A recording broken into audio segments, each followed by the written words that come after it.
Hey, what's up, everybody? Welcome to the show. Yet another episode of Crushing Fantasy Football. I am Bryce Lockridge, your host of the show.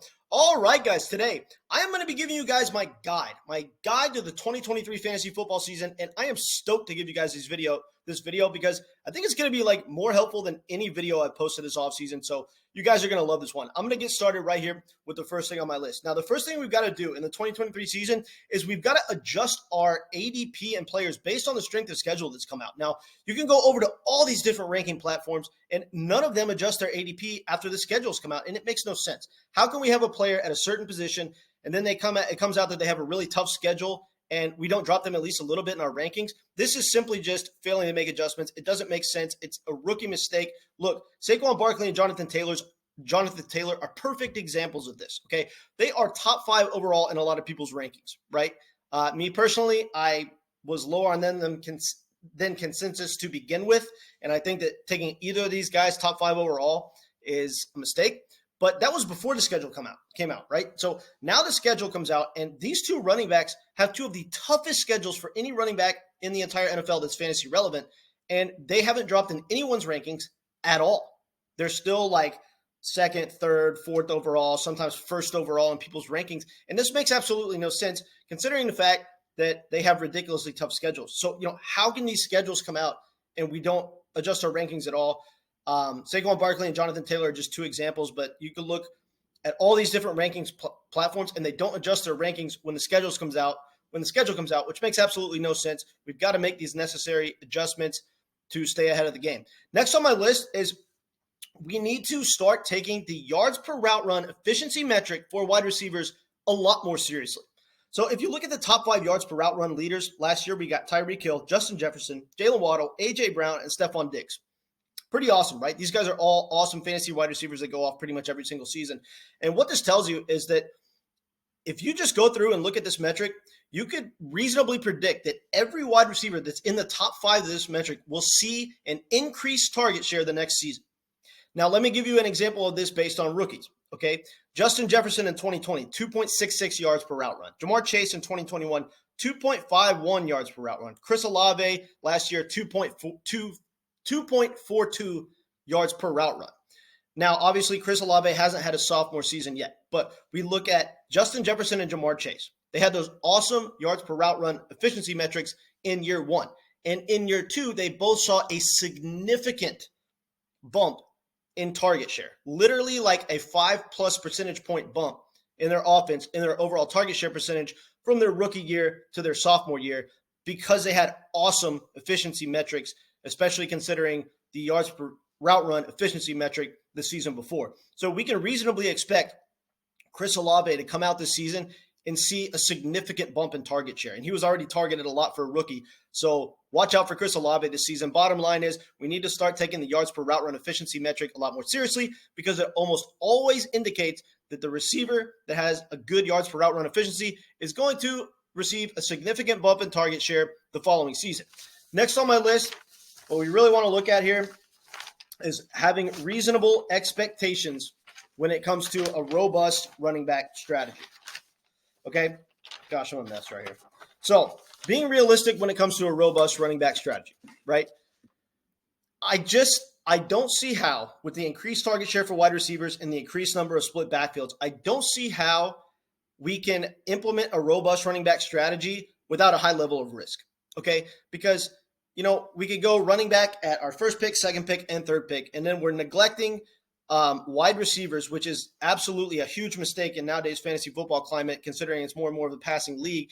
And there's so many split backfields that, it's hard to even have an elite running back at your flex, even if it's a running back that you take in the 3rd round, because after the first 2 rounds of the draft, the workhorse running backs are pretty much all off the board. So you can't even really stack a workhorse running back at your flex. So it's just incredibly hard now to build your team on the running back position, considering how scarce workhorse running backs are. So it's just a lot more efficient to implement a hero running back draft strategy and take one of the awesome super elite running backs in round 1 or 2, and then just absolutely load up on pass catchers, because they're a lot more plentiful, and you're actually able to build that 1-2-3 punch where you have 2 awesome wide receivers and an awesome wide receiver in your flex. Whereas at the running back position now, with all the split backfields, it's almost impossible to do this. And if you have an injury to even one of those running backs, you're almost inevitably going to miss the playoffs. Next on my list is we need to we need to start targeting running backs that catch passes, right? So, like in today's NFL, obviously target share has been increased significantly for wide receivers, but it's this way for running backs too, right? So guys like Christian McCaffrey, Austin Eckler, Ramondre Stevenson, Tony Pollard, Breece Hall, all these guys are just so much more valuable than running backs that don't catch passes. So, two examples really of what we're looking at are Christian McCaffrey, right? And Austin Eckler. These are guys that,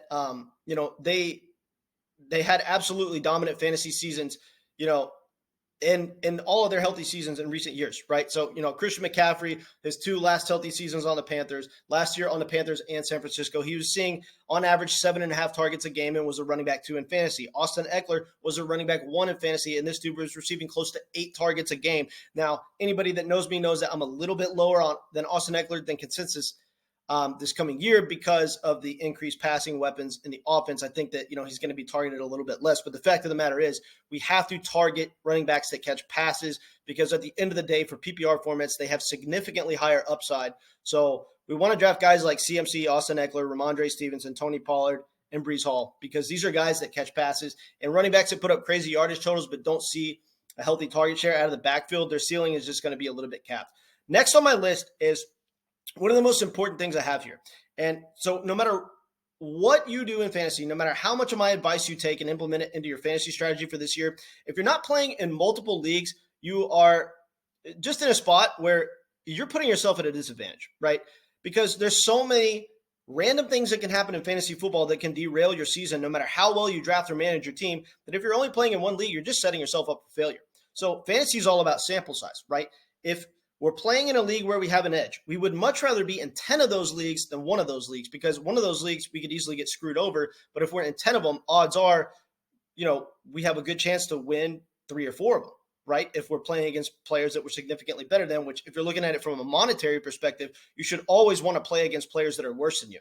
Now, I'm a fantasy football nut. I like to play in tougher leagues sometimes just for the competition, and I know you guys probably do as well. But, from a monetary standpoint, ultimately, you want to get in as many leagues as you possibly can with players that you have an edge on, and 5 leagues at minimum is what I recommend. So what I want you guys to do is distribute a different draft strategy in your leagues that you play in. So, like, for example, if you play in 5 leagues, what I recommend percentage-wise is to go 1 robust RB team, 1 semi-robust RB team with an early quarterback, 2 hero running back teams, and 1 zero running back team. That way, you're building the majority of your team on wide receivers, but you have some robust RB teams just in case there's 1 or 2 of those running backs this year, or 2 or 3 of those running backs this year that just absolutely go off, and you're going to want to have them on your team, right? So you want to build one of your teams robust running back and one of your teams semi-robust running back just in case one of those super difference-making running back comes along, like 2 years ago, Jonathan Taylor, or this past year, Christian McCaffrey. So you want some teams that are built on your running back, but I would build 60 to 70% of your teams on the wide receiver position.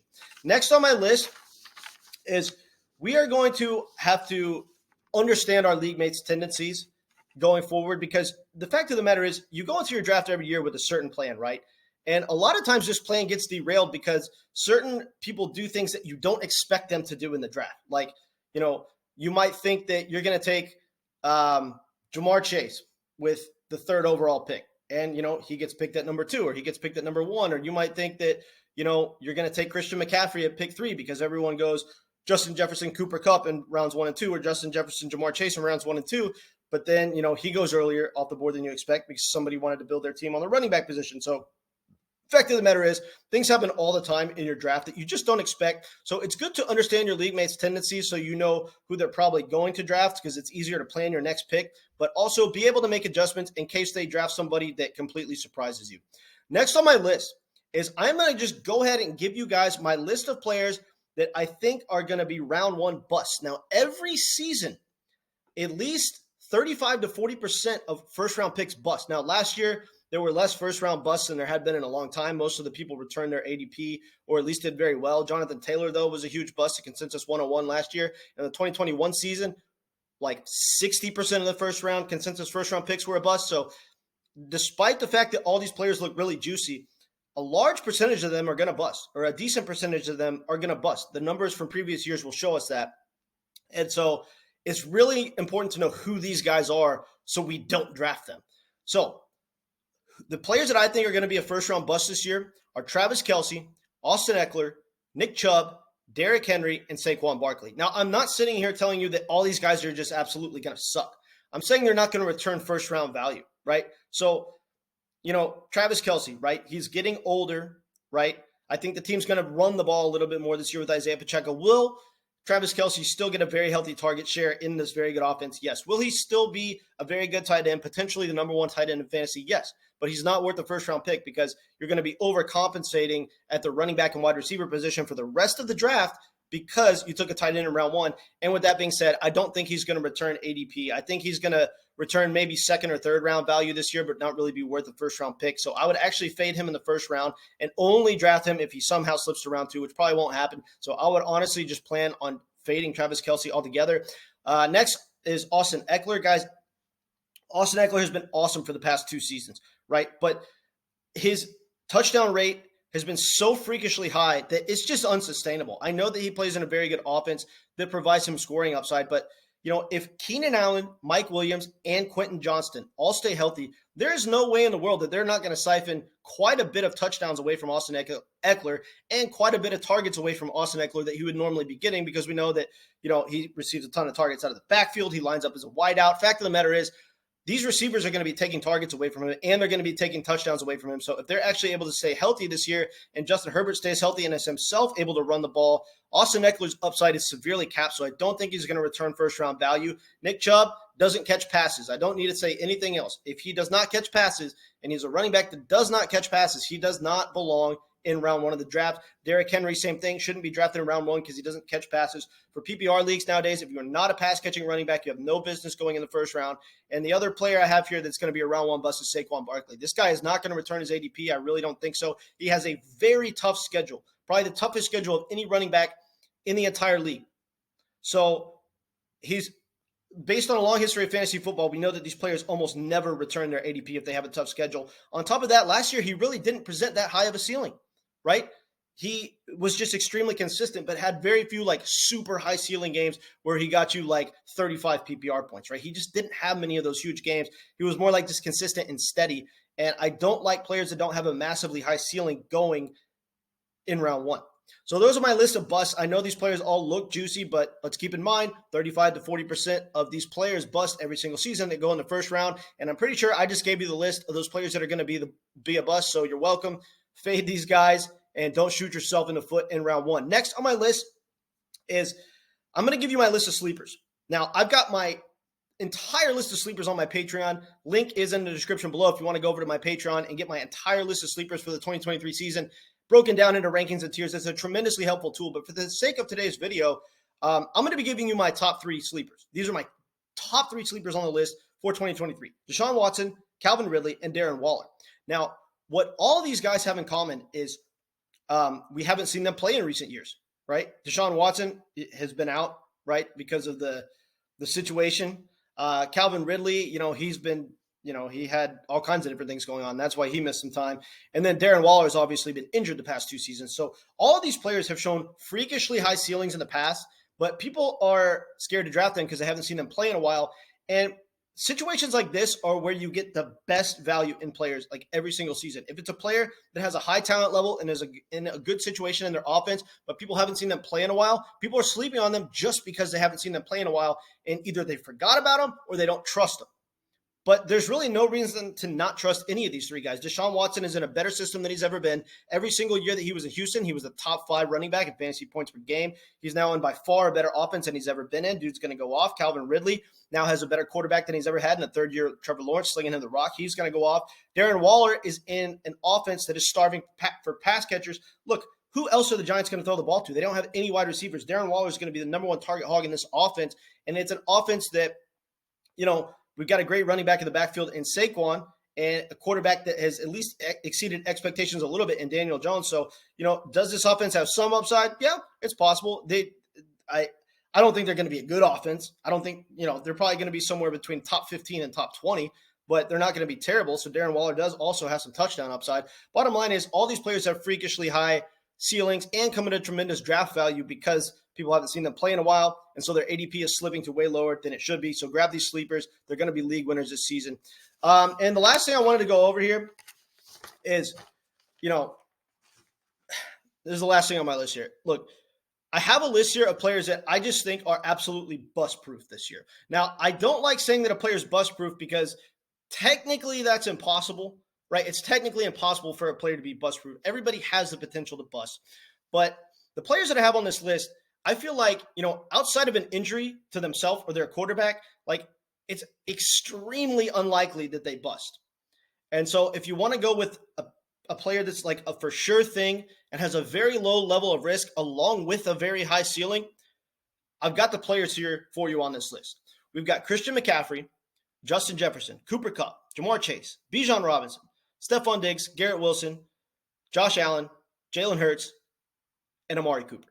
Now, these players I just mentioned, like I said, anyone could technically be a bust, but if they don't get injured, it is extremely unlikely, almost impossible for these players to bust. So draft these guys with confidence because they are the most bust-proof players in fantasy going into the season. All right, guys, I do appreciate you tuning into the video. If you like what you saw today, make sure to click the link below and join my Patreon. I have so many useful tools on there. I've got my top 150 overall rankings. I've got my sleepers for the season broken down into rankings and tiers. I've got my dynasty buy lows and sell highs. I'm going to be doing all kinds of things for you guys this year, like giving you optimal defense plays on a weekly basis and a defensive streaming option for every week. If you're a person that likes to stream a defense, I'm going to be doing my weekly rankings at the beginning of every week this coming season in the NFL. So if you want access to my weekly rankings for, every single week of the NFL season that's updated every single week at the beginning of the season, these are very high quality rankings that are going to be constantly updated throughout the year and brought to you immediately on the first day of the new NFL week. So you can have my player rankings for every single week of the season going forward this coming year if you want to join my Patreon. So click the link below, go join my Patreon, get access to my rankings for, just overall players and my in-season rankings and a lot of other helpful tools. All right, guys, appreciate you tuning in. Catch you later.